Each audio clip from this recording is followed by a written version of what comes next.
नमस्कार दोस्तों, स्वागत है आपका आपके ही अपने चैनल साइंस का जादूगर में। मैं दिव्यांश आज आपको बताने वाला हूं कि केमिस्ट्री में कौन कौन से टॉपिक्स डिलीट हुए हैं। ठीक है, क्लास 12 यूपी बोर्ड, यानी कि आज मैं आपको बताऊंगा यूपी बोर्ड में केमिस्ट्री को क्या बोलते हैं, रसायन विज्ञान बोलते हैं। ठीक है, हिंदी में। तो आज मैं आपको बताने वाला हूँ रसायन विज्ञान में कौन कौन से टॉपिक्स आपके डिलीट कर दिए गए हैं। मैं आपको एक एक करके एक्सप्लेन करूंगा। तो आओ देखते हैं हमारे डिलीटेड टॉपिक्स को। देखिए, चैप्टर नंबर 1 में हमारा है ठोस अवस्था यानी कि सॉलिड स्टेट। सॉलिड स्टेट में क्या डिलीट हुआ है, देखिए, विद्युतीय एवं चुंबकीय गुण धातुओं के बैंड सिद्धांत, यानी कि विद्युतीय और चुंबकीय गुण धातुओं के बैंड सिद्धांत। जो बैंड का नियम होता था, ठीक है, जो कंडक्टर ऊपर था, इंसुलेटर नीचे था, ठीक है, और उसमें जो क्या होता था, बीच में गैप होता था, वो वाला टॉपिक क्या हो गया है, डिलीट हो गया है। यानी कि आपको बैंड वाला सिद्धांत अब देखने के लिए नहीं मिलने वाला।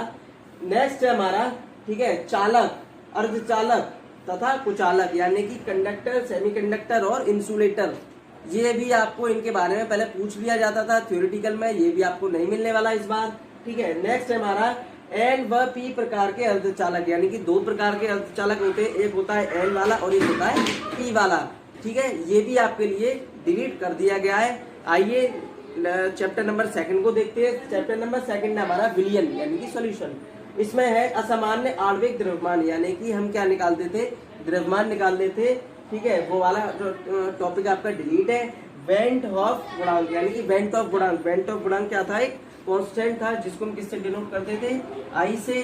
ठीक है, और जो हमारे क्या थे, 5 जो हमारे फॉर्मूले थे, हम उसमें इसका क्या कर देते थे, मल्टीप्लाई कर देते थे।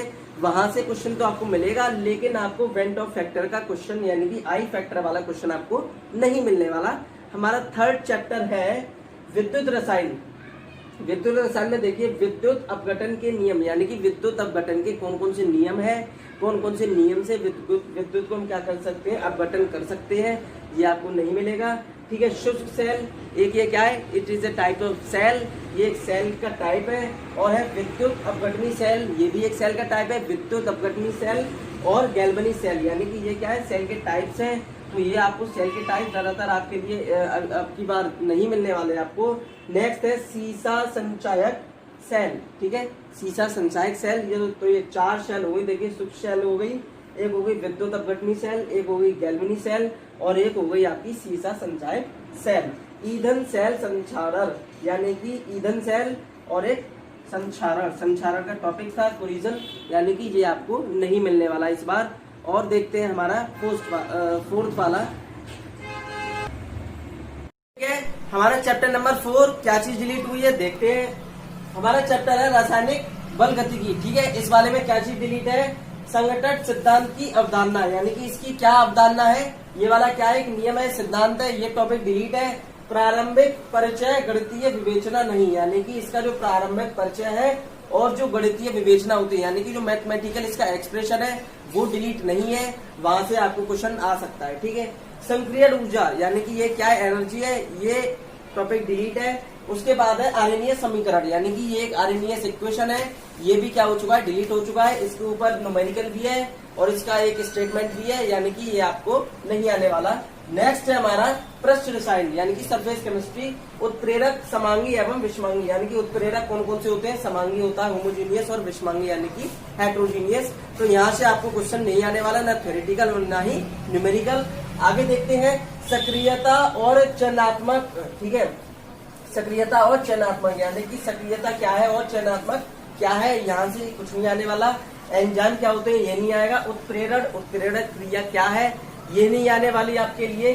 और देखिए पायस और पायसों के प्रकार, यानी कि पायस एक टॉपिक है, वो नहीं आने वाला। और उसके कौन कौन से टाइप्स होते हैं, उसके कौन कौन से प्रकार हैं, ये भी आपके लिए नहीं आने वाले हैं, ये टॉपिक हो चुका है डिलीट। अब हम लेसन नंबर 6 पे आते हैं। लेसन नंबर 6 से हमारा तत्वों के निष्कर्षण के सिद्धांत एवं प्रक्रम, यानी कि हम तत्वों को किस तरीके से निष्कासित कर सकते हैं, कौन कौन से सिद्धांत है और उनके कौन कौन से प्रक्रम है। ये आपको जादू से पूरा का पूरा टॉपिक नहीं, पूरा का पूरा ये चैप्टर ही डिलीट है। ठीक है, तो इसीलिए मैं आपको बताना चाहता हूँ चैप्टर नंबर 6 जो कि ये वाला चैप्टर है बिल्कुल डिलीट हो चुका है। यहाँ से आपको एक भी क्वेश्चन नहीं देखने के लिए मिलेगा, तो ये आपके लिए खुशी की बात है। नेक्स्ट वाला देखते हैं और क्या चीज डिलीट है। हाँ तो जो स्टूडेंट्स, मैं आपको आज बताने वाला हूँ कि हमारा जो नेक्स्ट चैप्टर है P block elements. Very very important chapter, बहुत ही ज़्यादा आपके लिए ज़रूरी ये पार्ट है। तो मैं इसमें आपको बताऊंगा कौन सा वाला टॉपिक हमारा डिलीट है।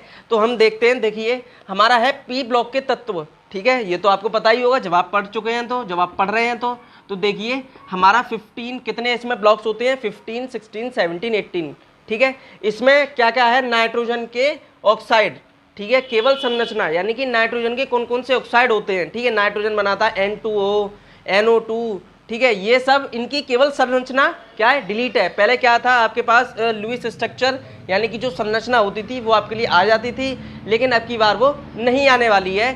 सेकंड नेक्स्ट है हमारा फॉस्फोरस के अपर रूप, यानी कि फॉस्फोरस के कौन कौन से अपर रूप है, ठीक है, जैसे कि PH3 फॉस्फीन, ठीक है, PH5, तो ये आपको इस बार नहीं मिलने वाले। P4, ये सब किसके थे, फॉस्फोरस के अपर रूप, ये आपको नहीं मिलने वाले।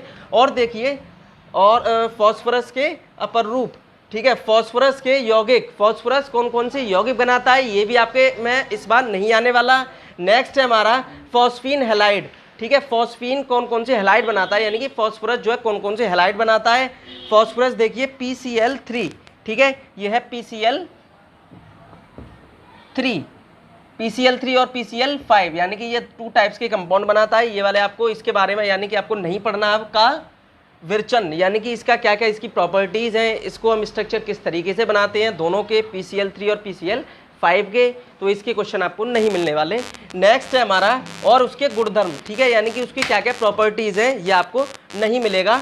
और ऑक्सो अम्लों का केवल प्रारंभिक परिचय, ऑक्सो अम्ल ये बहुत ही ज़्यादा ज़रूरी है। ऑक्सो अम्ल यानी कि POCl3, HOCl3, पूरी एक टेबल दे रखी है आपको NCERT में, वहाँ से आपको ऑक्सो अम्लों का केवल प्रारंभिक परिचय, यानी कि उनका केवल जनरल इंट्रोडक्शन आपको नहीं पढ़ना, ठीक है, वो क्या है, डिलीटेड है। नेक्स्ट मैं आपको बताता हूँ 16 के तत्व, यानी कि 15 हमने देख लिया, अब 16 वाले में कौन कौन सा टॉपिक हमारे लिए डिलीट है। देखिए 16 के तत्व में है सल्फ्यूरिक अम्ल का औद्योगिक उत्पादन, यानी कि सल्फ्यूरिक अम्ल को हम किस तरीके से इंडस्ट्री में बना सकते हैं, किस तरीके से किसमें, औद्योगिक यानी कि इंडस्ट्री में बना सकते हैं, उसकी क्या क्या प्रॉपर्टीज़ हैं, क्या क्या हमें चाहिए होता है, ठीक है, तो वो आपको नहीं मिलने वाला। केवल किसका, केवल उसका औद्योगिक उत्पादन, बाकी का H2SO4 है, सल्फ्यूरिक अम्ल है। देखिए सल्फ्यूरिक अम्ल क्या होता है, H2SO4, बाकी का इसका स्ट्रक्चर, इसकी प्रॉपर्टीज़, इसके जितने भी इससे रिलेटेड जितने भी आपके इक्वेशंस हैं, यानी कि इससे रिलेटेड जो भी समीकरण है वो आपको एग्जाम में आएंगे, लेकिन ये आपका उत्पादन नहीं आने वाला। नेक्स्ट देखते हैं, देखिए हमारा नेक्स्ट चैप्टर है डी तथा F ब्लॉक के तत्व, यानी कि D और F ब्लॉक के जो तत्व हैं वहाँ से आपका कौन कौन सा टॉपिक नहीं है। देखिए K2Cr2O7 और KMnO4 का विरचन और गुणधर्म, यानी कि ये हमारे 2 एलिमेंट्स हैं, ठीक है, K2Cr2O7 और KMnO4, इसका नाम क्या हो जाएगा, पोटेशियम क्रोमेट, और ये है हमारा पोटेशियम पर मैग्नेट, यानी कि इनके विरचन और इनका गुणधर्म, यानी कि इनकी प्रॉपर्टी ये आपको नहीं आने वाली। इसका स्ट्रक्चर आ सकता है और इन पे जो समीकरण हैं वो आ सकते हैं, ठीक है, लेकिन इनसे जो है इनका विरचन और इनका गुणधर्म नहीं आने वाला। नेक्स्ट हम देखते हैं, इसमें आता है लेंथेनॉइड सीरीज, ठीक है, 2 तरह की सीरीज होती हैं, लेंथेनॉइड और एक एक्टोनॉइड, ठीक है। लेंथेनॉइड में है रासायनिक अभिक्रियाशीलता, यानी कि इसकी क्या क्या केमिकल अभिक्रियाशीलता है, यानी कि इसकी क्या क्या केमिकल प्रॉपर्टीज़ हैं। अभिक्रियाशीलता मतलब इसकी प्रॉपर्टीज़, ठीक है, अभिक्रिया मतलब उसको क्या करना, रिएक्शन करना, ठीक है। नेक्स्ट है हमारा एक्टोनॉइड, ठीक है, लेंथेनॉइड एक सीरीज हो गई, 2 सीरीज होती है, एक होती है लेंथेनॉइड और एक होती है एक्टोनॉइड। एक्टोनॉइड में क्या नहीं आ रहा, देखिए इलेक्ट्रॉनिक विन्यास, यानी कि हम क्या करेंगे, इलेक्ट्रॉनिक विन्यास करते थे किसका, एक्टोनॉइड एलिमेंट्स का, यानी कि एक्टोनॉइड तत्व का, वो आपको यानी कि इसका विन्यास करना आपको नहीं सीखना, किसका, केवल एक्टोनॉइड का। नेक्स्ट है हमारा इसका ऑक्सीकरण, यानी कि जब हम इसको ऑक्सीकरण करते हैं, रिएक्शन है, नाम से रिएक्शन आती है उसकी, ठीक है, एक्टोनॉइड वाले का ऑक्सीकरण आपको नहीं पढ़ना, ये डिलीटेड है आपका। नेक्स्ट है देखिए अवस्थाएं तथा लेंथेनॉइड से तुलना, यानी कि ऑक्सीकरण अवस्थाएं, इसकी क्या क्या ऑक्सीकरण अवस्था है, और आपका लेंथेनॉइड से तुलना, यानी कि एक्टिनॉइड और लेंथेनॉइड दोनों से हम कंपैरिजन करते हैं, तुलना करते हैं एक दूसरे की, वो आपको तुलना नहीं मिलने वाली इस बार, वो आपका डिलीट है। नेक्स्ट हम देखते हैं क्या चीज़ हमारा डिलीट है। ये हमारा नेक्स्ट वाला हमारा चैप्टर है, क्या है, उपसहसंयोजक यौगिक, यानी कि उपसहसंयोजक यौगिक। देखिए संरचना, उनकी संरचना क्या क्या है, ठीक है। संरचना, एक त्रिविम समावयवता, समावयवता यानी कि क्या होती है, आइसोमेरिज्म होती है, ठीक है। एक त्रिविम समावयवता, वहां से आपको क्वेश्चन नहीं मिलने वाला है। और है धातुओं का निष्कर्षण, ठीक है, धातुओं का निष्कर्षण यानी कि धातु हम किस तरीके से क्या करते हैं, निष्कासित करते हैं, ठीक है। गुणात्मक विश्लेषण, उसका गुणात्मक विश्लेषण क्या है। और जैविक निकायों में, ठीक है, और जैविक यानी कि हम जो जीते हैं, हम जो अपनी लाइफ को जीते हैं, उसमें उपसहसंयोजकों का जो यौगिक है उनका हमारा क्या महत्व है, ठीक है। इसके बारे में देखिए, उपसहसंयोजक यौगिकों का महत्व, यानी कि हमारे पास क्या दे रखे हैं, कुछ एलिमेंट्स दे रखे होते हैं, ठीक है, कुछ हमारे पास कंपाउंड्स होते हैं, यौगिक होते हैं, उनका हमारे जीवन में क्या क्या महत्व है। यहाँ से क्वेश्चन आता था 1 आध नंबर का, वो आपको नहीं मिलने वाला। नेक्स्ट हम अपना चैप्टर देखते हैं, बहुत इंपॉर्टेंट चैप्टर है, हैलो एल्केन और हैलो एरीन। यहाँ से हमारी क्या हो जाती है, दूसरी वाली बुक हमारी शुरू हो जाती है, ठीक है, दूसरी किताब। तो ये बहुत ही ज्यादा आपके लिए बहुत ही जरूरी पार्ट है। देखते हैं इसमें क्या चीज डिलीट है, डाइक्लोरोमेथेन, ठीक है, डाइक्लोरोमेथेन, ट्राइक्लोरोमेथेन, ठीक है, ट्राइक्लोरोमेथेन और टेट्राक्लोरोमेथेन, ये 3 क्या है, मेथेन के कंपाउंड्स हैं। डाइक्लोरो यानी कि क्लोरीन कितने हैं इसमें, 2, यानी कि CH2Cl2। ये है हमारा ट्राइक्लोरो यानी कि CHCl3, ट्राइक्लोरो, ठीक है, 3 क्लोरीन आ गई। ऐसी क्या है ये, टेट्रा यानी कि CCl4, टेट्रा यानी कि 4। यहाँ से आपको क्वेश्चन नहीं मिलने वाला। इनकी पहले क्या आती थी, यौगिक बनाने के लिए आते थे, इनकी केमिकल प्रॉपर्टीज आ जाती थी, सही है, ये आपको नहीं मिलने वाला। फिर है आपका आइडोफॉर्म, आइडोफॉर्म एक क्या है, अभिक्रिया का नाम है, वो आपको इस बार नहीं मिलेगी। फ्रियोन और डीडीटी के उपयोग, ठीक है, फ्रियोन और डीडीटी के कौन कौन से उपयोग है। फ्रियोन क्या है, एक यौगिक है। डीडीटी के बारे में आपको हर साल एक ना एक क्वेश्चन मिलता था, इसका मतलब आपको इस बार ये क्वेश्चन नहीं मिलने वाला। और ये डीडीटी मैं आपको बता दे रहा हूँ क्या है, डाइक्लोरो डाइमिथाइल ट्राइक्लोरोएथेन, इसकी क्या है, पूरा नाम है इसका डीडीटी का, ठीक है। और फ्रियोन हमें कहाँ मिलती है, हमारे रेफ्रिजरेटर यानी कि हमारे फ्रिज में, ठीक है, हमारे एसी में किसका यूज होता है, फ्रियोन का। और देखिए ये उपयोग, यानी कि इनके उपयोग नहीं आएंगे। और पर्यावरण पर प्रभाव, यानी कि इन चीजों का हमारे पर्यावरण पर क्या क्या प्रभाव पड़ता है, वो आपको नहीं मिलेगा। नेक्स्ट देखते हैं हम, एल्कोहल, फिनॉल और ईथर, ठीक है, एल्कोहल, फिनॉल और ईथर, ये हमारा टॉपिक है, चैप्टर है हमारा। देखिए इसमें से मेथनॉल एवं एथेनॉल के उपयोग, यानी कि मेथनॉल और एथेनॉल के क्या क्या उपयोग है, ये आपको नहीं मिलने वाले। मैं आपको बता दूं मेथनॉल क्या होता है, CH3OH, ठीक है, यानी कि जिसमें एक कार्बन होगा उसको हम क्या बोलेंगे, मेथनॉल बोलेंगे। जिसमें 2 कार्बन होंगे, ठीक है, उसको हम क्या बोलेंगे, एथेनॉल बोलेंगे। C2H5OH। तो इनके केवल क्या नहीं आने वाले, उपयोग नहीं आने वाले, बाकी का ये पूरा का पूरा चैप्टर ऐसे ही है, इसमें से आपको कोई भी पार्ट नहीं डिलीट किया गया है, ठीक है। और हम नेक्स्ट देखते हैं हमारा नेक्स्ट वाला चैप्टर, चलो। यस स्टूडेंट्स, नेक्स्ट चैप्टर है हमारा नाइट्रोजन युक्त कार्बनिक यौगिक, यानी कि जो हमारा नाइट्रोजन वाला पार्ट है, जो हमारा नाइट्रोजन वाला चैप्टर है, वहां से क्या क्या चीज डिलीट है। देखिए साइनाइड और आइसोसाइनाइड, ठीक है, साइनाइड और आइसोसाइनाइड, ये वाला टॉपिक क्या है, डिलीट है। इसकी क्या है, कुछ रिएक्शन है, यानी कि इसकी कुछ अभिक्रियाएं हैं, वो डिलीट है, और उनके, ठीक है, और भी है। नेक्स्ट है हमारा डाइएजोनियम लवण, डाइएजोनियम लवण, यानी कि जो लवण होते हैं डाइएजोनियम वाले, उनका विरचन और उनकी रासायनिक अभिक्रियाएं, यानी कि उनका लवण बनाना, ठीक है, किस तरीके से उनके लवण बनते हैं, और उनका अभिक्रियाएं, उनकी अभिक्रियाएं, वो क्या पोर्शन हमारा डिलीटेड है। और देखिए हमारा नेक्स्ट तथा कार्बनिक रसायन में इसका संश्लेषण, यानी कि कार्बनिक रसायन में इसका कौन सा क्या इनका संश्लेषण है, वो भी क्या हमारा पार्ट है, डिलीटेड है। नेक्स्ट हम है जैवअणु, यानी कि जैवअणु, बायोमोलिक्यूल्स यानी कि जैवअणु हमारा क्या उसमें डिलीट है। देखिए ओलिगोसैकेरॉइड, जैसे कि आपने सुक्रोज का नाम सुना होगा, ठीक है, आपने लैक्टोज का नाम सुना होगा, और आपने माल्टोज का नाम सुना होगा, ठीक है, एक इसकी तरह ग्लूकोज के जैसे ही नाम है। तो ये भी हमारा क्या है, डिलीट है, इनके बारे में नहीं मिलने वाला हमको। ठीक है, पॉलीसैकेरॉइड में क्या आ जाता है हमारा, स्टार्च आता है, सेल्यूलोज आएगा, ठीक है, ग्लाइकोजेन आएगा, यानी कि इनकी प्रॉपर्टीज, इनके गुणधर्म, इनकी क्या है संरचना है, वो हमको नहीं मिलने वाली है। और इनका महत्व, इनका क्या महत्व है। नेक्स्ट है हमारा एंजाइम। ठीक है, एंजाइम क्या होता है, ठीक है, हार्मोन क्या है, प्रारंभिक विचार संरचना, यानी कि प्रारंभिक विचार संरचना का मतलब है जो हम प्रारंभ में उसके क्या करेंगे, विचार करेंगे। इसका एक टॉपिक है, वो क्या है आपका डिलीट है। ठीक है, छोड़कर, इनको क्या है छोड़कर, ये आपको नहीं करना है। नेक्स्ट है हमारा विटामिन वर्गीकरण और प्रकार, यानी कि विटामिन का वर्गीकरण। विटामिन को हम क्या करते हैं, अलग अलग करते हैं, वो हमारा क्या है नहीं आने वाला, और उनका प्रकार है। ठीक है, नेक्स्ट हम देखते हैं हमारा पार्ट है 15 और हमारा पार्ट 16।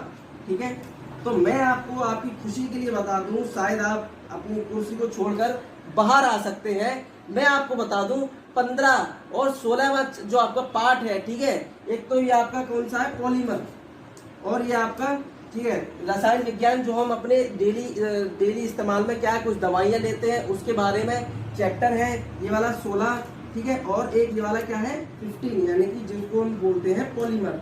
ठीक है, तो ये दोनों पार्ट आपके ठीक है यूपी बोर्ड में बिल्कुल आपके लिए डिलीट कर दिए गए। ये आपके लिए बिल्कुल खुशी की बात है, यानी कि इन दोनों चैप्टर्स में से 15 और 16 यहाँ से आपको एक भी नंबर का क्वेश्चन आपको नहीं मिलने वाला गाइज। तो मैं आपके लिए ये खुशी मैंने आपके लिए बता दी है। और अभी तक हमने देखा कि हमारे केमिस्ट्री में, यानी कि हमारे रसायन विज्ञान में कौन कौन से टॉपिक्स डिलीट हुए हैं। ठीक है, टॉपिक्स नहीं, हालांकि कुछ मैं आपको बता दूं। देखिए, एक तो हमारा 15 और एक 16, 15, 16 और एक हमारा छठा चैप्टर, ये तो तीनों के तीनों चैप्टर बिल्कुल भी नहीं आने वाले हैं। ठीक है, और एक हमारा पार्ट कौन सा वाला रह गया, 12वां, जो जिसके बारे में मैंने आपको नहीं बताया। हाँ, जो 12वां पार्ट है कौन सा वाला, एल्डिहाइड, कीटोन और कार्बोक्सिलिक अम्ल, ये वाला पार्ट आपको पूरा का पूरा तैयार करना है। यहाँ से आपके लिए कोई भी डिलीट नहीं है, इसीलिए मैंने आपको उसके बारे में पार्ट के बारे में नहीं बताया। यानी कि जो हमारा पार्ट है कौन सा, 12वां, हमारा 12वां पार्ट हमको पूरा का पूरा ही तैयार करना पड़ेगा। इसमें आपको कोई भी टॉपिक की छूट नहीं दी गई है, यानी कि यहाँ से आपको कोई भी टॉपिक डिलीट नहीं है। तो मैं आपको बताना चाहता हूँ कि आपके फ्रेंड्स हैं जो कि 12th बोर्ड यूपी बोर्ड में हैं, तो आप उनको भी हमारी वीडियो के बारे में बताएं, और उनको बताएं कि ये जो है डिलीटेड वीडियोस हमारे चैनल पे आ चुकी हैं। तो आप ज्यादा से ज्यादा हमारी वीडियोस को शेयर करें, हमारे चैनल को आप ज्यादा से ज्यादा सब्सक्राइब करें, और अगर आपको वीडियो पसंद आती है, हमारा कंटेंट अच्छा लगता है, तो हमारी वीडियोस को आप लाइक करें। और अगर आपको कोई भी परेशानी है, आपको कोई भी दिक्कत हो रही है, ठीक है, तो आप क्या कर सकते हैं, हमारे कमेंट बॉक्स में, हमारी वीडियो के साथ कमेंट बॉक्स में आपको जो भी प्रॉब्लम है या आपको वीडियो किस पे बनवानी है, आप कमेंट बॉक्स में डाल दीजिए। मैं आपके लिए उसी टॉपिक पे वीडियो आपके लिए तैयार कर दूंगा। आज के लिए इतना ही, थैंक यू।